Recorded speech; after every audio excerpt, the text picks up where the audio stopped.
Oh, hi there. Ollie Anderson here. Welcome to this video. What is the secret of a healthy, real relationship? How do you increase the odds of finding the one, or being the one, or something like that, one of the ones? Because a lot of people have many ones in just one lifetime, but you know what I mean. And that's what we're going to be talking about in this video. So if you keep watching, then you'll find the secret ingredient. And at the end, I'm going to give you another little secret ingredient so that you don't just have real relationships, you have lasting relationships. Let's see what happens. I was a little bit cynical about romance in the introduction to this video, and I said it's not about being the one, it's about being one of the ones. But the reason I said that is because if you think about it, most relationships fail. Most people in modern culture, at least, have had more than one relationship, which means that the majority of relationships end up failing. It's just a matter of fact. And so a lot of the time, the person that we think is the one just becomes one of the ones until eventually we find the actual one, I guess. And then it all pales in comparison, everything they came before. But anyway, the point is, most relationships fail, and they fail, in my humble opinion, for basically the same reason. There's many ways that this can unfold, but if you look at the underlying structure, it's because they've gone from a state of joy and harmony and playfulness and levity and possibility and expectation to being taken way too seriously. Most relationships that have failed, and if you look back at your own life, you'll probably see the same thing. They start off with everything been amazing. We have the honeymoon phase, as they call it, but then slowly a kind of severity or unnecessary seriousness creeps in, and it just becomes a black hole that consumes everything. And you'll try and tolerate it for a while because you think you love this person, and maybe you do, but then it just gets so unbearably serious that the pressure just weighs down on you, and then it snaps and you go your separate ways. Either you break up with them or they break up with you, or it becomes mutual. Doesn't really matter.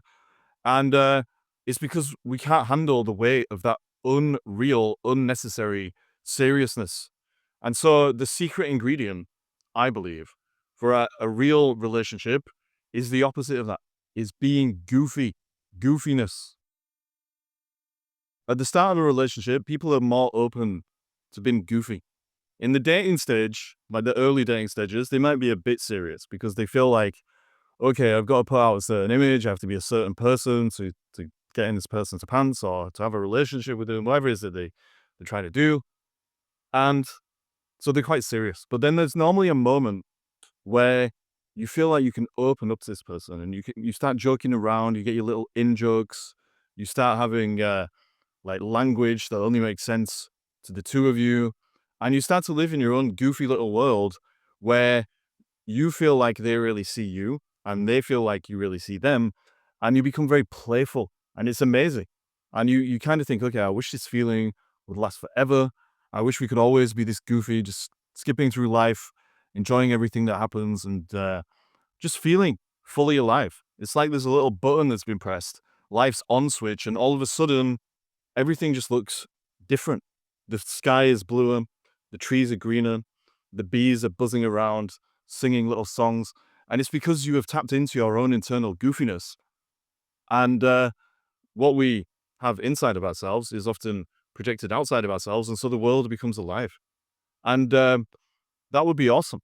Like if we could keep that up. But unfortunately, for whatever reason, the goofy stage normally comes to an end. And people find themselves in a situation where maybe one person is still clinging to the goofiness, but the other person starts to think very seriously about the future, where they're going, what they're doing. They start to get all kinds of expectations. They start to think about, I don't know, money and sex and all these things and their expectations about those things and what it means if the person, the goofy person, doesn't act accordingly. And so everything gets really serious, like I said. And then you open up this huge black hole, and the goofy person eventually starts being serious as well. And then you just have two serious people in an entanglement that they don't really want to be in because there's no joy or realness anymore. It's just two egos, two little defense mechanisms, two people living in boxes clashing against each other, two hedgehogs with their spikes out. And every time they try and get close to each other, they end up just prodding each other instead of being goofy and free and loving and amazing and all of the things that we are when we're real. And so really, what I'm saying is that if you want to keep your relationship in a state of realness, you need to make sure that you never lose the goofiness. You can never lose it. The goofiness is the lifeblood of a real relationship. Of course, you don't just need goofiness. It's necessary, but it's not sufficient, as the philosophical type say. Goofiness is the lifeblood, like I said, but you also need to be compatible. You need to be sexually compatible. You need to have compatibility of values, interests, etc., etc. And if you're not compatible and goofy, then it's probably not going to last. If you're only compatible, then it's probably not going to last either, because you lack the lifeblood of the goofiness that is going to breathe some divine kind of life into the relationship itself. But if you are compatible, you might think, okay, on paper, we look so good together. We work in similar fields. The sex was all right at first. We have a similar worldview. We both hate the same politicians or worship the same pop stars or whatever it is. And so on paper, we are compatible. But without the goofiness, the compatibility doesn't mean a thing. It's worthless. You might as well screw that paper up and throw it right away, because without the goofiness, there is nothing. This is what I want you to take away from this video. Without the goofiness, there's no point. There's nothing. There's nothing. This raises the question, why do people lose their goofiness when it comes to having a relationship? We've kind of mentioned the expectations, but there must be more to it. At first, in that honeymoon stage, when we're infatuated with the other person or we're experiencing limerence, then we are kind of goofy because we're high on life. We've got oxytocin buzzing through our system. We have all kinds of endorphins buzzing around. Our nervous system could finally relax, and that gives us a sense of release. And so we're just so open and free and goofy. And then expectations creep in, like I said, which is not really good. You need expectations in the form of standards about how you should be treated. But if you get too attached to your expectations because you feel like you need certain things to happen so that your ego can be satisfied, then you're never going to be happy, because your ego is the main problem. But anyway, that's for another video or something. The point is, goofiness dries up. And why is this? Well, I think it's because of two reasons. One, the goofiness that people express at the start is not true goofiness. It's just a kind of excitability. They think they finally found somebody that's going to meet all their needs, and they get all worked up about it and excited.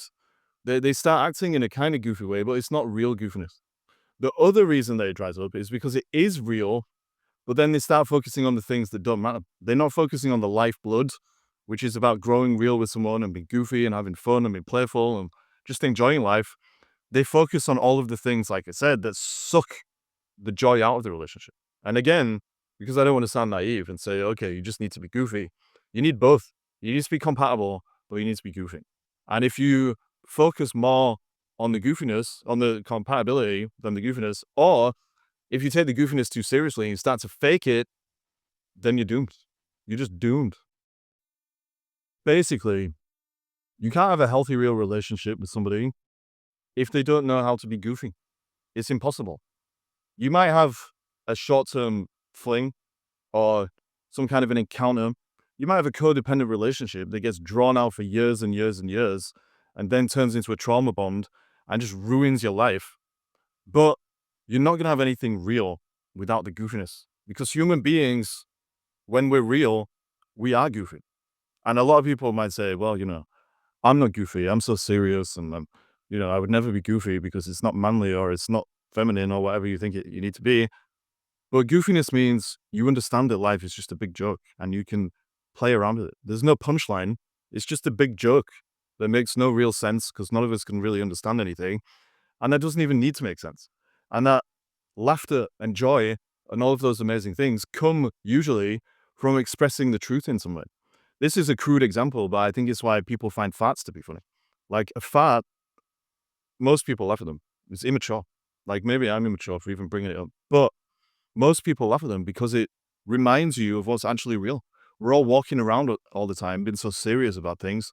Somebody lets out a little trump, and then reality comes creeping in, and people get reminded. They're like, we're just animals. We're all walking from one place to another, defecating, stuffing our faces, fornicating, and we don't know why we're doing it. And the humble fart reminds us of that. And so knowing this kind of thing, having the truth in our lives, being real, means that you can appreciate your untruth. You accept yourself. You're real. And if you don't accept yourself, then you can't be real and you can't accept life and you can't be goofy. And then you're going to be stuck on that negative, horrible, emotional roller coaster of unreal relationships. And so if you want to improve your life, then you can learn to be goofy. And it's not this way, I'm talking about romantic relationships in this video, but goofiness is good in all relationships. If you can't have a joke with someone, do you really know them? I don't think so. I should probably give a shout out to the single people of the world that are watching this video, thinking, who the hell is this guy? What the hell is he talking about? If you've been single for a very long time and you don't want to be, then probably you need to learn to be more goofy and less serious about things. A lot of people become single, isolated, because they're so desperate to fill the void inside themselves with other people that they become so serious about interacting with other people that when they do interact, they become kind of repulsive, which is a horrible thing to say, but it is what happens. It's like instinctually we know that people who are desperate and have that desperate energy feel like they can't be goofy. Let's just keep it in terms of goofiness. And so we feel icky. I hate that word ick, but that's what happens when people are too desperate. Not just in romantic relationships, also in friendships. Like there's a big problem in the world with incels or whatever they're called, like guys who, I don't know, they live in the bedroom and they don't have any social interaction with people. You can blame society or whatever, but ultimately as well, it's because they take themselves too seriously. They don't know how to be goofy and they become so desperate. Friendship has to be about something. Relationships have to be about something. There has to be some kind of energy or something. If you just want somebody in your life for the sake of having somebody in your life, or you just want friends for the sake of having friends, and it's not about anything real, then it's never going to happen. You're going to keep pushing things away. And so the solution is to let go of whatever's making you so serious, probably by working on underlying shame, guilt, and trauma, which has led to a rigid ego, a sense of identity that's holding you back from the truth about life and stopping you from being present. And once you can deal with that, your goofiness is naturally going to rise to the surface. And at the very least, you can start having a laugh with people. You can start enjoying interactions instead of making interactions so serious and something that they don't need to be. So there's not really any structure to this video, as you can see. But let's try and make what we've said a bit more practical by giving you a 3-point framework for goofiness, increasing your goofiness. If you feel like you need to be more goofy and that what I'm saying is resonating, then you need to go through a process that I go through with my coaching clients, which is awareness, acceptance, and action. If you're trying to transform yourself or your life in any way, awareness, acceptance, and action always works. It has to. And the reason it works is because it takes you through these stages. Awareness means deconstructing your ego, the thing that makes you serious in the first place and that causes your goofiness to be hidden. Awareness means accepting the truth about life and yourself, the world, and reality beyond the filter of the ego and the illusions that it shows you. And for most of us, the goofy side of us is in hiding because the thing that makes us be serious is the ego. So awareness, acceptance, and action. Action means action, but it also means that you trust yourself and you trust life. So a 3-step process for becoming more goofy in this case is one, to become aware of your own ego, the things that are making you serious. Why do you feel like you have to be so serious all the time? What are you trying to prove? What is wrong with being goofy? Why do you feel like you have to hide your goofiness? Where did it come from? Who told you you're not allowed to be goofiness? You're probably still a slave to some teacher somewhere or your parents or somebody who slapped you on the wrist and said, no, you're not allowed to be goofy. It's not a goofy world. And that's a lie. That's a lie, in my humble opinion. So anyway, figure that out. Why you've been so serious? That's the ego. Why are you identifying with the serious version of yourself? When you do that, you're going to integrate the shadow. You're going to find that your goofy side is there. It will be there to some extent. You're probably suppressing it or repressing it, one or the other. If you're doing it on purpose, you're suppressing it. If you're just repressing it, you don't know, then you're repressing it. But it's down there. Human beings are playful by nature. That's a fact. We are playful. We invented play. That's a fact. And so you need to get in touch with that side of yourself, basically. I'm making this too complicated. It's in the shadow self. You need to bring it up. There is a dance between the ego and the shadow. The ego is keeping you from your own goofiness. Once you've got in touch with that, you need to find out what you're going to do with it. You don't want to be serious, too serious in your approach, Like create a 10-point plan or something. Like, right, today I'm going to do this to be goofy and tomorrow I'm going to do that to be goofy. You need to find ways to express what's there. It might just be allowing yourself to make more joke with people, to play around, to do foolish things, to start wearing socks with sandals. Whatever it is, it could literally be anything. It's your life and your goofiness, but you need to be aware of what's holding you back, which is the ego. You need to accept that it's there, and then you need to act. And then you can start being more goofy, and hopefully it's going to improve your relationships with others. And if you have a remote romantic relationship or you want to get one, it's going to increase your odds of either getting one or making it better. So yeah. Finally, at the start of this video, I promised you another secret ingredient. I said if you keep watching this video, I'll give you another secret ingredient to increase the odds of having a long-term relationship or something like this. And now is the time. Drum roll, please. That was the table, not a drum. The ingredient that I'm going to tell you about is to have a vision. If you have a vision for where you're going in the future, and it's a shared vision with whoever you are in a relationship with, then you're going to increase the odds that it's a long-lasting relationship. If you don't have a vision, you will perish. That is what it says in the Bible, I think. I read that. And if you perish, that's bad. But if you have a vision, then you know what the future might look like. You have hope. You know what you need to grow into. You know the kind of actions that you need to take. You hopefully are going to create a vision that's aligned with your values and your own growth that you need to go through. So you're going to become more real. You're going to express more realness in the world. You're going to express more of your values in the world. That's going to bring you closer to the person that you're going towards the vision with. And if you can be goofy as you go down the path towards that vision, then you're not going to be taking things so seriously that you create unnecessary obstacles and friction for yourself, and you're going to have a good time on the way, because that's what it's about. Having a vision is important, but even more important is enjoying the process, not being outcome dependent and saying, right, I have to reach this vision or I'll never feel good about myself. Knowing that the joy is in the process. The goofiness is in the process.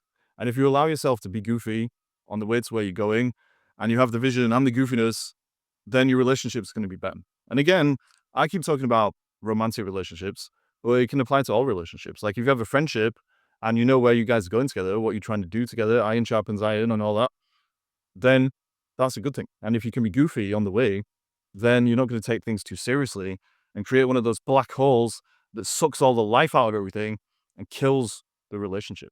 So goofiness and the vision, that's what you need. So that was a video about how goofiness is an underrated quality in many relationships. If you're in a relationship already, try and be more goofy. What that means is what it means to you. Like, I'm sure we all have different definitions of goofiness, but there is a core goofiness, an essence of goofiness that we all understand. And if you can tap into that, then things will improve. You'll feel more light. You'll feel more free. You'll feel more real. That's what it's all about. And if things are getting too serious, then ask yourself, are you focused on compatibility too much? Are you focused on expectations and things that don't matter? How can you inject the lifeblood of goofiness into your relationship? And you can apply this in all areas of life. And the other thing that we said in this video is if you have a vision, you know where you're going, you know who you're becoming, who you're both becoming in a relationship, then that's just going to make things even better. And so goofiness, in my humble opinion, is what the world needs more of. I know some remarkably goofy people that I love and I'm grateful for. And I think the lifeblood that pours into me, like living water. I was struggling for words then, but the lifeblood that pours into me, like living water, because of that goofiness, is so precious. So yes, thank you to all the goofy people out there in the world. If you want to talk to me, there's a link on my website. I can help you figure out a vision for yourself. I can help you work on all the stuff that I talk about on my channel and on my website. Check out my blog. There's loads of articles about growing real. It's the same link minus the talk part. But anyway, if you want to book a call with me, then that's a link to do it. ollyanderson.co.uk/talk. I'll give you a free coaching session. It's not a sales call. I'll show you what coaching can do for you. And other than that, stay goofy, stay real, and peace to you. Thanks for watching this video, and ciao.